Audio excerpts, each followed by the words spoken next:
Good morning. I am going to share with you today kind of how to split up a harder multiplication problem, even though most of you wouldn't consider this a hard one, but I'm going to start with something very easy. I'm going to start with doing 4 rows of 6. So there's my 5, and I'm going to just kind of copy these. Paste them,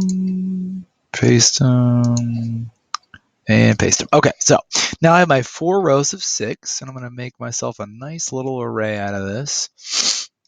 And you can see I'm using my linear pieces, or my square units, and I'm making an array. And I'll show you. So I'm doing 1.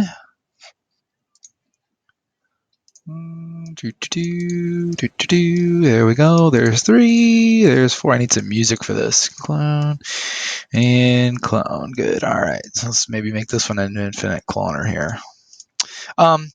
This one is an infinite cloner. So now that I've got my 4 rows of 6, one way that I can think about an array is that I can actually separate this array into a couple of different equations. The equation that we have here so far is a 4 times 6.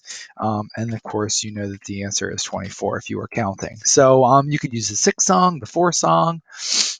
But another way you could think of this is that you could actually separate this into 2 easier multiplication sentences that might help. So I could think of this in terms of this chunk of the array and add it with this chunk of the array. And if I did that, I would separate it into my rows of, I have 4 rows of 6. So I could chunk it into a couple of different ones. It could be a 4. This one here is a 4 times 4.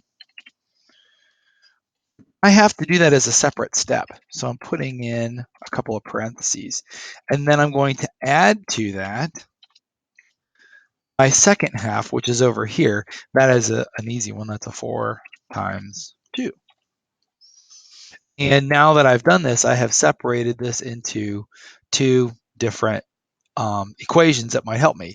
I know that a double double double or a double double would be a 16 because this is 4 times 4, and then I know, or 8 plus 8, and then I know I have a 4 plus 4, which is an 8, so it's kind of like a double. So I can do it that way, or I can probably do it a different way as well. I could think of it in terms of many different kinds. I could take this one here and I could do a 3 by 6 plus a 1 by 6. So my new equation for this one would be 3 times 6, and I could add that to a 1 times 6. Let's make that a small case. And now that I have that, let's make that bigger. And now that I have that, I've got a different equation that I could use. And you could split this up many, many different ways. I could even do a 2, 1 with 2. So let's use a green one for this one. I could do a 2 by 6. And of course, that would double. So then my new equation then would be a 2 times 6 plus a 2 times 6. But you have to remember that it is really important to put those parentheses around because that tells the math reader, whoever it is, that there are 2 separate steps that we're adding together. This is step number 1 and step number 2, or step number 1 and step number 2, or step number 1 and step number 2. This is really going to help out later on in the year when we start to do bigger equations, such as when we have something like a 12 times 30. And then that way we can break up the 30 into a 15 and a 15, and the 12 we could break it up into a 6 and a 6.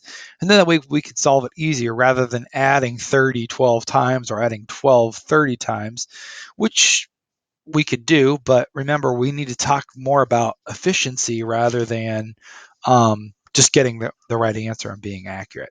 So that's all I have to share with you today for splitting up arrays and making it making it more efficient for you. So the next part of your Math Google Classroom, you're going to see this areas for chickens. It says Barbara has 3 chickens, Ruby, Verna, and Bella. Here they are, Ruby, Verna, and Bella. And she takes excellent care of the girls. When they aren't scratching around the yard looking for bugs, grubs, and worms, they enjoy the pen and the chicken house Barbara built for them. Most mornings, at least 2 of them lay eggs. The chicken's pen is 6 feet wide and 10 feet long. So you might want to imagine that as an array. I'm going to highlight that for you so that you can see that a little better. And then the chicken house is 5 feet wide and 6 feet wide. Okay. How much of Barbara's backyard area is taken up by the pen and the chicken house together? So we're really doing exactly what I did back here, is that we're kind of imagining this as the yard and the pen together, and we're adding up the 2 separate arrays. So with a partner, I'd like for you to look at the sheet. I've put it into your Google Classroom and your Math Classroom. And in your math journals, you and a partner can explain and figure out how to solve this problem using pictures, numbers, words, whatever you feel most comfortable with.